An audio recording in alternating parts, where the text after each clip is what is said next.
And we're live on internet land. How you doing? Yeah. What's going on, kid? Hanging out, just first Saturday night of a month-long quarantine and curfew. Curfew, ladies and gentlemen. I like those words to sink in for you. Being grown adults and stuff like that, it's a little weird when someone's telling you. It's like reverse psychology. In a way, because there's no way I would be out right now. It's cold. It's January. But here I am, gritting my teeth, pissed off about the man, wondering why I gotta be here. And at the same time, I'm like, if they just would have left the door open, there's no way I would have went outside. So it's kind of funny how reverse psychology is a real mother. Kicks in, makes you, hey, what's going on, Ashley? Ashley, say hi to Sean for me. I just want to come on and say hi. It's really what it is. There's no guest. There's a guest next week on Thursday. Brian, the creator of Toys That Made Us and Movies That Made Us, he's going to be on. We're going to be talking about some fun on StrangerRadio.com. But tonight, it's just me and you. I was going to call this curfew for two. But I didn't know how to spell curfew because I've never had one. As a kid, it was suggested that it would be not very cool if I was up past a certain time. My sister, she went through all the growing pains of having my parents be a little hard. But by the time I came around 4.5 years later, they're just like, And so that was my adolescence. But right now, it's Saturday night. I wanted to pretty myself up a bit. I shaved my face. I was going to put in some contact lenses, but they're old. I forgot how old they are. I put them in and they stung like I was putting in sandpaper in my eyes and stuff. So that just wasn't happening. So you're going to have to deal with sprockets tonight. Hey, what's going on, Anime John? I'm John. Happy 2021. A brand new year. Looking forward to new videos. Oh my, actually. But I don't know. I'm tired and lazy. I don't want to do them, man. But I'm doing these live things. That's cool. I'm going to be breaking curfew, but legally by coming home from work. Yeah. Well, Ashley, you, everybody else who's working right now, this is a real mind fuck for people. You know, there's a lot of people who are just like, Saturday night is the night I boogie. Damn it. And other times it's just, Saturday night in January is I'm probably be right here. So at least we live in an age where we have tons of streaming apps, including Tubi TV, that's TUBI, and that's a free streaming app that specializes in cartoons, B movies, and a bunch of other random nonsense. And they got some really good, legit movies too. But at the same time, I love their selection. It's free. I'm not sponsored by them. I'm just telling you because if you're home and you're bored, it might kill some time. Even looking through the menu. What's up, Peter? How's it going? We're just all home because we gotta be fucking around. Yeah. So how you doing? Tell me how you doing. Hey, Glenn, what's going on, dude? Glad to see you. I'm glad to see you're safe with these lockdown shenanigans, dude. It's crazy. Sometimes I forget we're living in a worldwide epidemic. And hey, Jen. And then now and then it can happen to people, and it can happen to a lot of people all at once, and their families and their friends. And anytime that they get together, it's kind of opening that wormhole. So I don't know. I mean, it's so crazy that it's been 10 months. And what I consider to be normal behavior and how conditioned I am now, it's crazy. I mean, like the very thought of walking around into a bar right now and kissing everybody on the mouth twice, on the cheek twice, French Canadian style, seems a little ridiculous to me at the moment.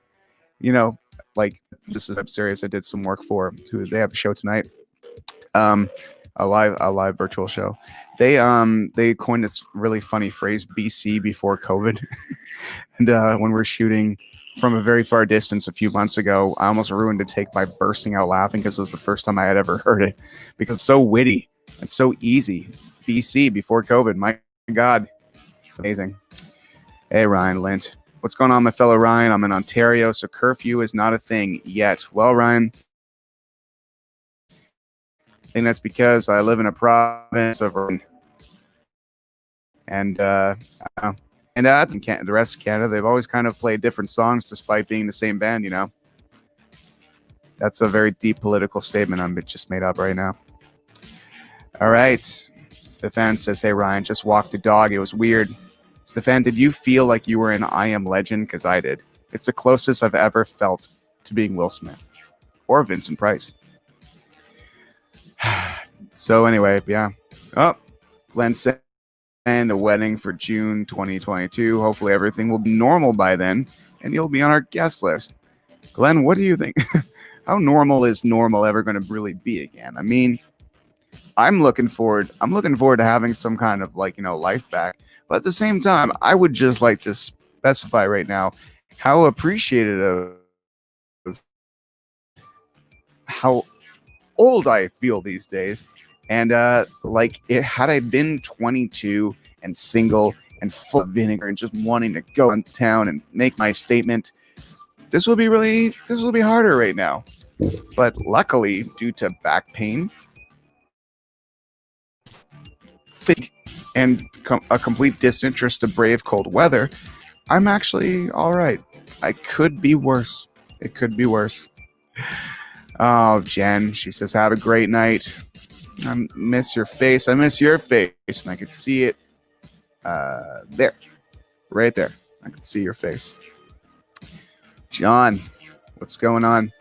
Hey, man, how am me and Mel doing? Well, we're good. In fact, I'd just like to say I think we get along better.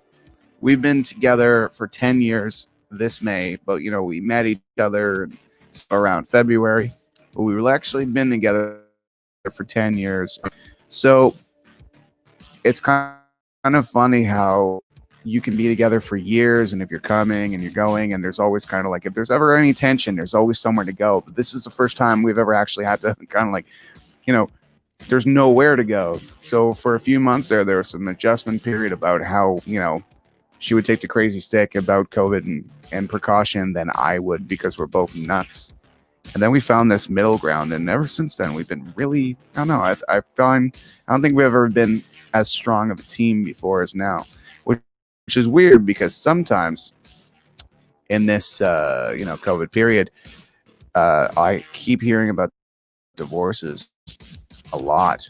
I know some people that have had divorces, but I know a lot more people who have they haven't had to face each other. They've had a marriage for 20 years, but at the same time, they clock in about maybe 5 hours a week, both awake at the same time. And how that changes when you're all of a sudden just with each other constantly. Speaking of good marriages, my mom. Hi, Mom. How's it going? I'm live on the internet right now on various channels trying to entertain the masses. And I just want to know how you doing. Everybody is, I just want to know.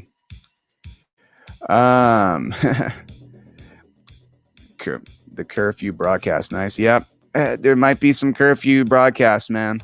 Anyway, it's funny. It's just so weird to say the words curfew. I was a kid who was spoiled, and Mom, you can attest to this. I was a spoiled little brat who pretty much could do what I want sometimes, because I never really poked the bear. I wouldn't stay out until midnight for someone to scream at me, hey, why are you staying at least when I was a little kid. But when I was told to come home, I would. And I would always call.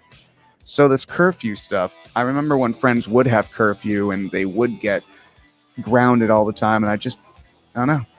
I just didn't grow up with that, because once again, I enjoyed not being a bastard. I can be a bastard, but I enjoyed not being a bastard. I didn't want to piss my parents off, even though it was cool and I was in a punk band. I wrote about it. I pretended I was badass, but I'm not. Okay, Glenn talking about before, he says, normal to me is more than 5 people visiting at once. I gotta say that.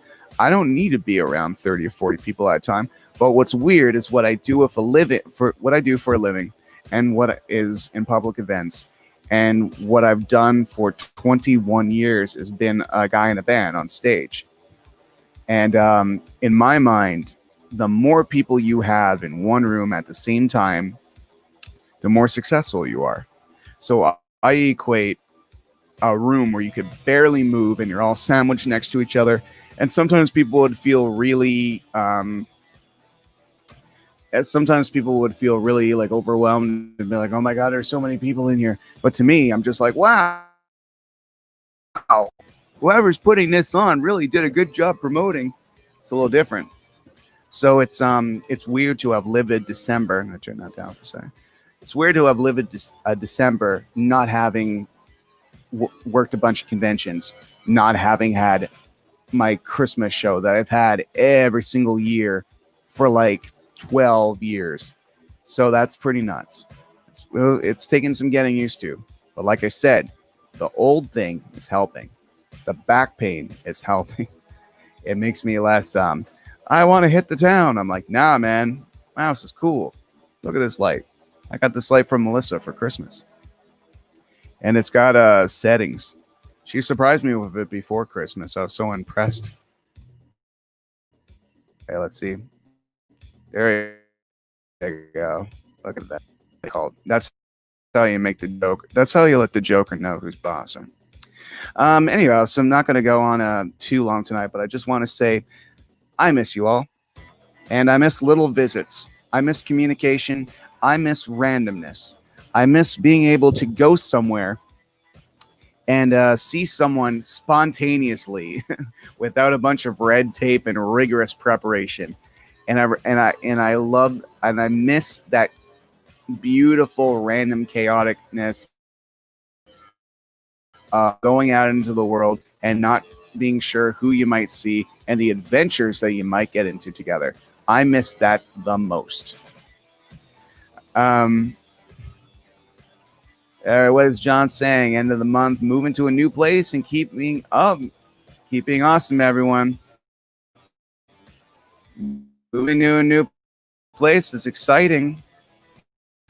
I'm glad I'm in a place that I like, because there's enough rooms in this house where if you spend 4 months in one, you can kind of go into another one and then make that said cave.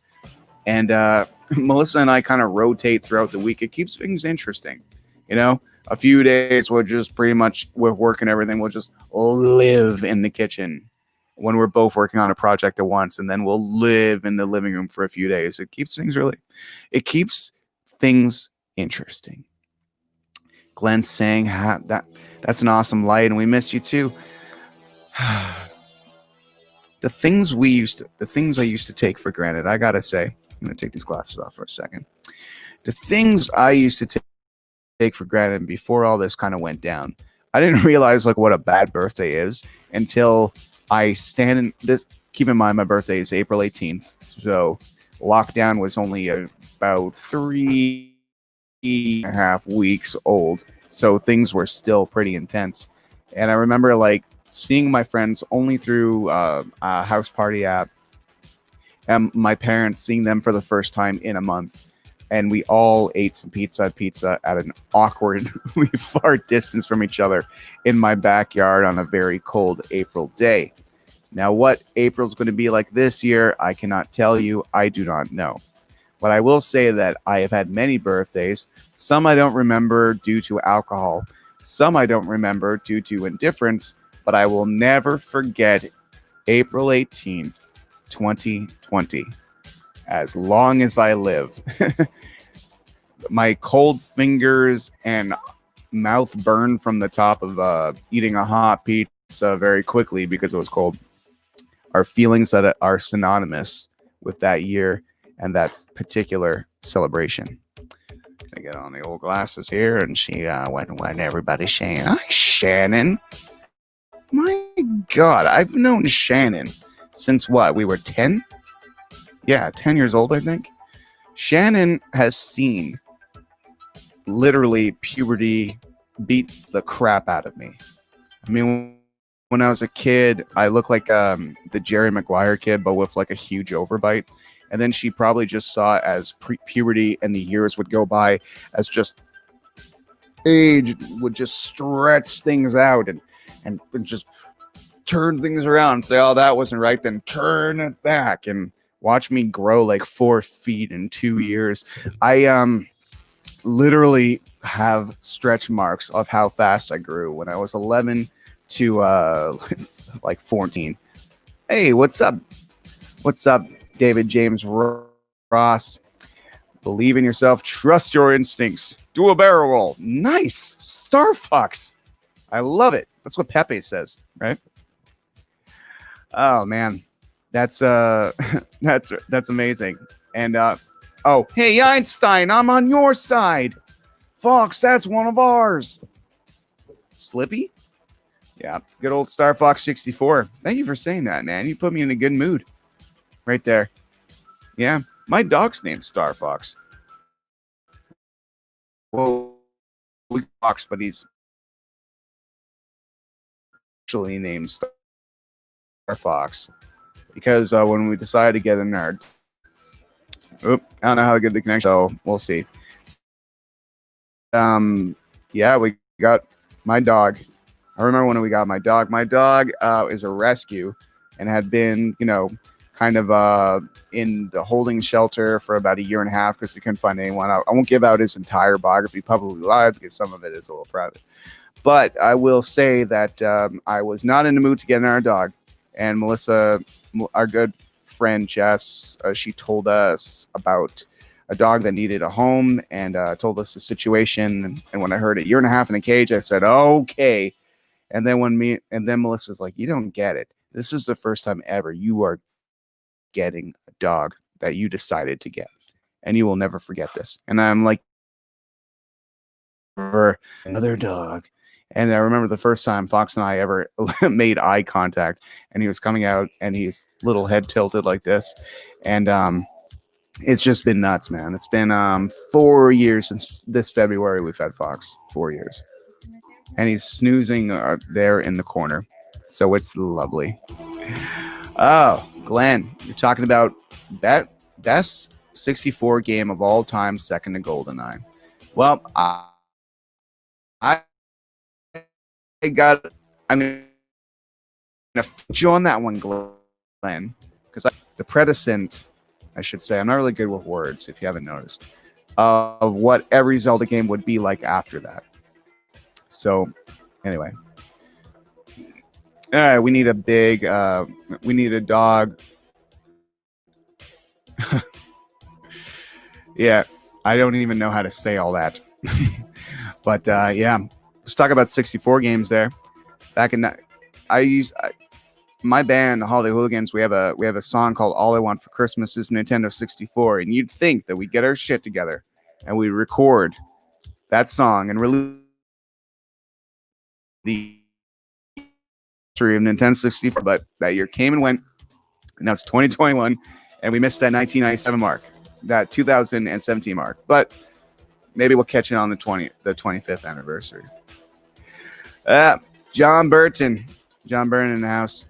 Man, isn't this crazy? What the hell? Like, normally, all of you grid cool people would have no time to watch this bullshit on a Saturday night. But here we are. Grown ass men and women just being told what to do. And it's kind of funny. It's like Melissa doesn't drink, but if she did, we probably would have been hammered by now because out of kind of like nervous anxiety, she's standing over there behind the camera. I'm not sure why, but she's distractingly attractive. So I can't hear you.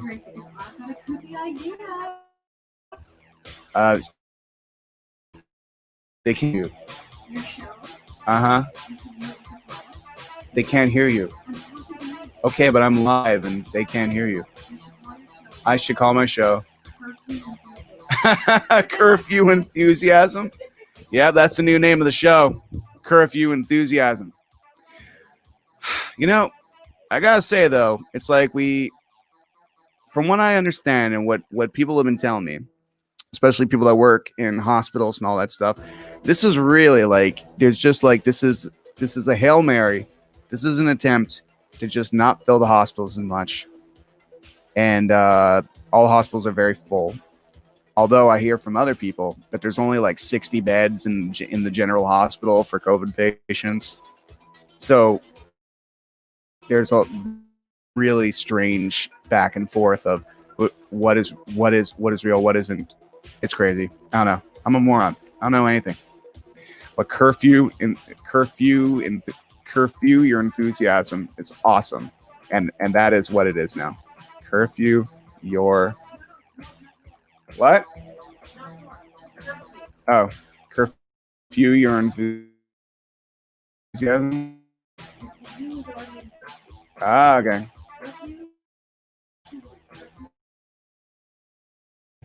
That doesn't sound good. I hate YouTubers that do this. Please stop. I hate YouTubers that are just like they stop their train of thought and are just like, oh my hair. Fuck you. People who waste people's time. Yeah, notes. There you go. Okay. So, yeah. Hey, how's it going? Bandits in the hat. Nice. Anyway. Curfew your enthusiasm. There you go. There, right there. Curfew enthusiasm. I still think curfew your enthusiasm is funny. Yeah, I'm gonna do that because I'm a dick. All right. I don't know how long I'm gonna stay on here because I really like just don't want to bore the crap out of anybody. But it's been fun. And if you have any stories or thoughts, feels, want to talk, I'm here to listen. We're gonna do it Casey Kasem style. I can't check that link, David. I apologize. Now I'm live. So anyway, everybody out there, this is a long distance dedication to Glenn and your someday new bride. It's going to be okay. All right. Okay, so Pat in the Hat says no buses, no people, no cars. Yeah, I can imagine it must be like pretty quiet out there. And I'm imagining like if you're out walking out and about, if they were going to give tickets or fines or anything like that, it'd be kind of easy to find someone who's not on the. But I can imagine, like, I don't know, man. If I was some badass teen, I'd be like, fuck you. And I'd be running around, sneaking around, drinking. I mean, I'm not saying do that, but I'm saying like that's just reality.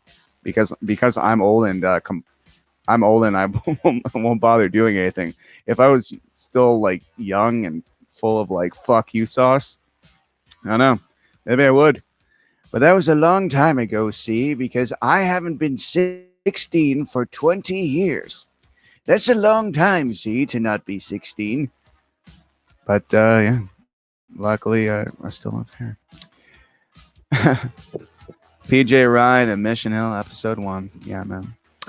All right. So since I got all your attention, I just want to say I stayed up until 5 a.m. last night playing video games. Now, I have not done that in quite a long time, but I had a little bit of time on my hands. And I figured since I had no real immediate projects for the first time since September to wake up and finish, I said to myself, well, I'm going to play this Legend of Zelda Hyrule Warriors game, Age of Calamity. Now, this is kind of like a prequel to Breath of the Wild, except it's done in a completely different way, where instead of like a game where you through and you're solving clues, it's kind of a button masher. There is still some stuff you can unlock, but it's like you're on a battlefield. Here is 2,000 enemies. Fuck them up. And it's kind of fun to just jump into action if that's the type of person you are. And that's the type of person, that's the type of game you feel like playing. It's a great game. But here's the thing is that there is a story in this game. And it's really interesting seeing all these characters from Breath of the Wild who have been dead for like 100 years in Breath of the Wild, to see them in their prime, living, discovering, joining the adventure. There's this real feeling of Rogue One. And if you're a fan of Breath of the Wild, I suggest you buy this game immediately, rent it, do whatever, because there's a few things that if you are deeply invested in Breath of the Wild, you will want to see this, because I'm telling you, I played till 5 in the morning, not because I enjoy being up till 5 in the morning. I couldn't stop because they just dumped something on me that I felt the need I had to finish. I'm still not done the game yet, but I definitely definitely suggest you check out. Guess what's happening this week? Well, besides the toys that made us and movies that made us, dude, being on my show on strangerradio.com live at 10 o'clock on Thursday. If it's not moved again, I hope it's not, but if it is, it is, but it'll be on eventually. What's happening this week on Friday on Disney Plus is WandaVision, the first of many Marvel and Marvel shows is coming to Disney Plus. It's going to be premiering on Friday, so that's pretty amazing. I gotta say, I'm looking really forward to that, because not just because I like Marvel, not just because I think it's a cool show, not because I like the characters, I like all of them, but also it just feels good to see something that got done despite this year, because this year, or I should say 2020, really put a little snafu and was a gunshot to the tires of a lot of productions. So it's really cool to see that they finished. And it's cool to see the Winter Soldier, the Falcon and the Winter Soldier, that's coming out in a few months, not very long from now. It's good to see that it got finished. I like how 2020, it prevented a lot of things, but it's not going to prevent everything forever, so that feels good. Glenn, I have played Breath of the Wild for the Switch, but I haven't played it yet due to Animal Crossing. LOL. We'll have to check it out. Glenn, what the fuck? You haven't played Breath of the Wild? How dare you deprive yourself of joy? Okay?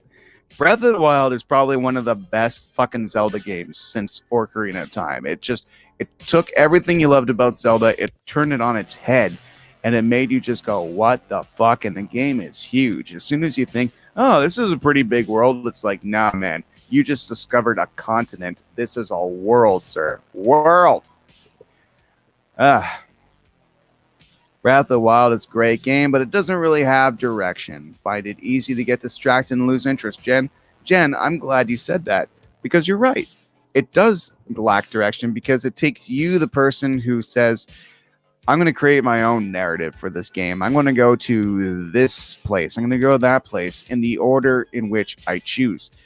There's not really any regular story narrative saying, and first you got to go this castle to make this castle work. That's not there. But when you do navigate yourselves, and when you do find those things that you're supposed to be doing, and when you do find those temples, it's really, really awesome. But it's different. I will say that. But as a guy with a Triforce tattooed on his arm, it was nice to feel surprised like that.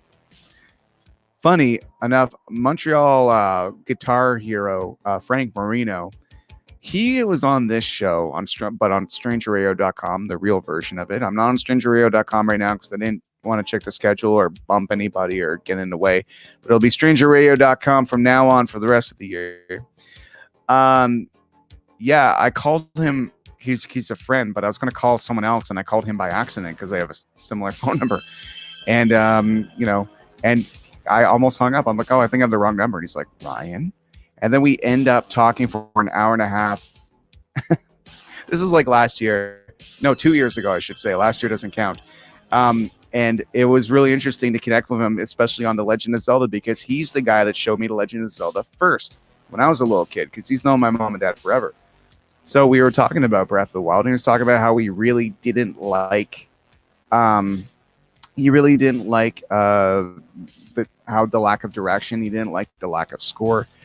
And I gotta say that it's all valid things. We all like what we like, and we're all very different. But I will say that it's a really cool out of the box experience when it comes to Zelda lore, but also at the same time, there are parts that feel very familiar, and the stakes are extremely high.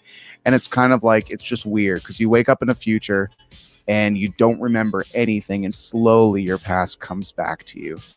And it's and discovering your past is very fun to, like, peel back the curtain and say, why am I here? What happened? Why did I wake up almost naked? What's going on here? It's fun stuff. Sweet, a Zelda, a Fallout style sandbox, kind of, man. It basically, if you go into a tower or into a castle, it's almost like it barely loads. It doesn't really load. It's it's just something to really check out. And the thing is, it's like, I if I remember correctly, like, there's a sword you get eventually, but in general in the game, you have a sword and it can break on you, and then you'd have to go find stuff to make another sword, and you can build a town. Actually, you can do so much stuff in this game, and it's really that kind of like that freedom they're talking about. It's interesting to form relationships with people that you may or may not need later, and it's all depends on you. But that game is so big and there's so much to it, and it's just, I don't know, it's astounding.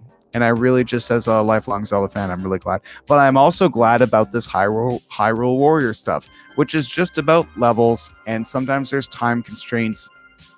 They'll say, hey, kill this many 500 enemies in this amount of time. And there's so much button mashing that literally my hand feels like my hand feels like it can barely move anymore, because I just spent 3 days just button mashing. But I don't know. There's elements of that story. So if you love Breath of the Wild, it is that extra little bit of taste that you wouldn't want, knowing the story, knowing how it unfolds. But if you've never played Breath of the Wild, you just might be like, and that's fine. It's all good.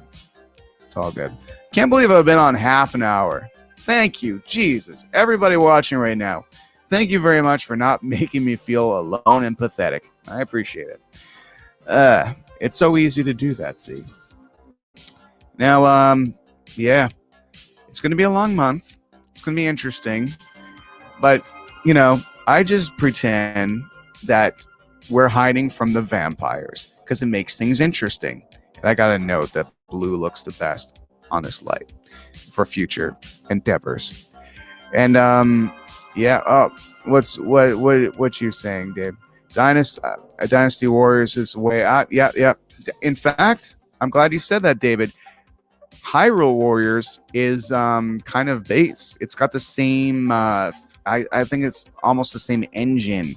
I don't know if that's the term you would. Hyrule Warriors is it takes it from Dynasty Warriors, and that's pretty much actually where they got their stuff, and it's a little bit more like a slightly bit anime with the look and the characters sometimes, but it's just great.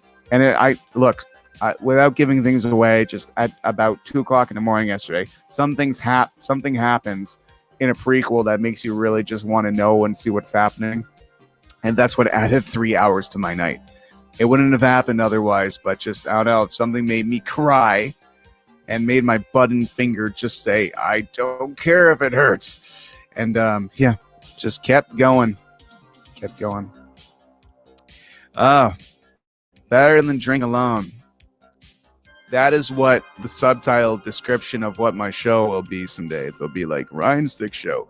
Better than drinking alone. Yeah. What a world we live in.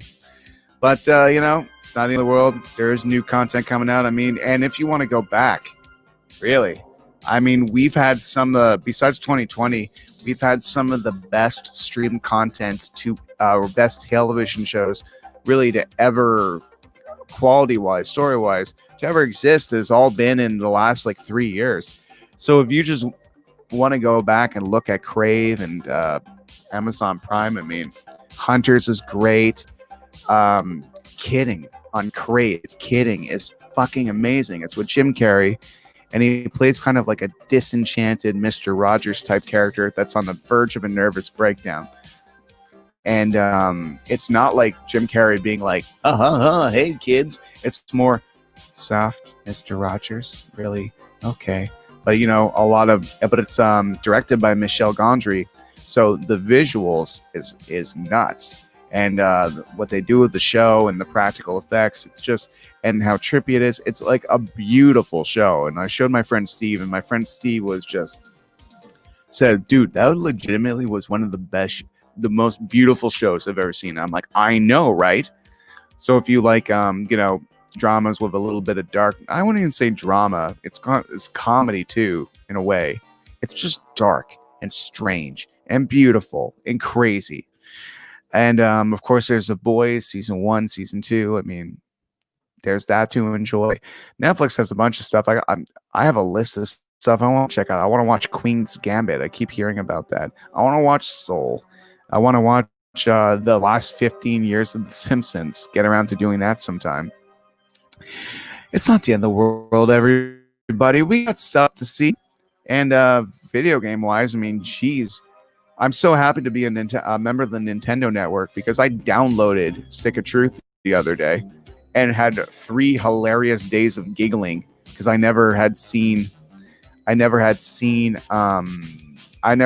that before. I've played The Fractured But Whole, but I never got to play Stick of Truth, and it was a joy to play.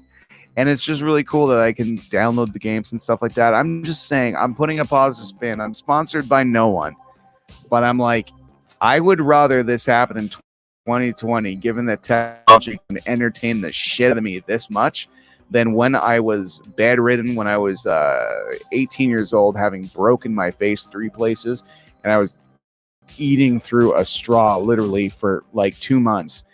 And back then, we were at the mercy of just having to rent VHSs and this new hip thing called DVDs. Now DVDs were out by then, but renting VHSs and DVDs all the time, it costs a lot of money. And let me tell you something, after you watch a movie you rented for $3, that's it. I mean, how many things have you watched streaming where you just let it play in the background?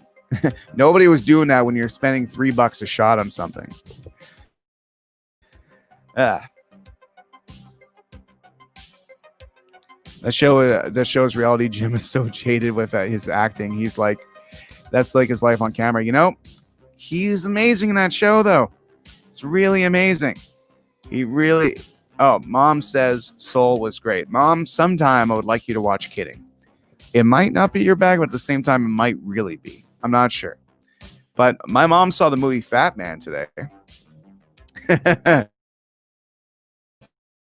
With Mel Gibson, where he plays Santa Claus, like a really disgruntled, kind of like losing his faith in what he does, Santa Claus, but set in a real world. And my mom did not like it very much, but it is one of my favorite Christmas movies of all time because I've been watching Christmas movies. I've been for years. I've been singing Christmas songs for like over a decade. I like it when Christmas shows up, knocks me on my ass, and just shows me something different, and that's what Fat Man definitely did. And Mel Gibson, to all his credit, he can walk in a room and talk to a bunch of elves and say to the camera with pain in his eyes that they got to change the way they do their operation. The military might be getting involved because they finance him. It's interesting. And to see the pain in his eyes and to see how real it was. I mean, you've seen people always play Santa Claus with a little bit of... But to see Santa Claus in a way, this Santa Claus bleeds. That's all I'm going to say. My mom said it was so weird. All right. So, Glenn, what are you saying? Republic of Doyle is a great series, mix of crime and drama, romance and comedy. It was filmed in St. John's, Newfoundland. Awesome. Fat Man, by the way, was filmed in Ontario, close to Ottawa. Really cool. My mom said she liked the end. I'm sure you will too. And yeah. So if you have a really cool streaming series that I've not mentioned and I should watch, I would like to know what each and all of you, what is your bag? What is your favorite thing? What are your go-tos? Because I really want to watch. I want to finish off Supernatural. Thanks to the suggestions of my friend Cliff and Jen. They kept telling me, hey, Supernatural's good. Actually, and I watched it and I was like, damn. And now Melissa loves it. I think her brother watches it too. It's a really cool show, and the fact that it lasted all that time is quite amazing. All right, everyone. Well, I think it's been enough. I don't want to take up all your time, but it's been lovely seeing you. I hope you're all having fun. as much as possible in the strangest time I can think of in my memory. And I've had a strange life, and this is the strangest for sure. So, have yourselves a great night. It's been lovely. Thank you for commenting. Thank you for checking in. And thank you for making the Saturday night a little less weird. I appreciate it. Have yourselves a good night. I'll see you later. Bye.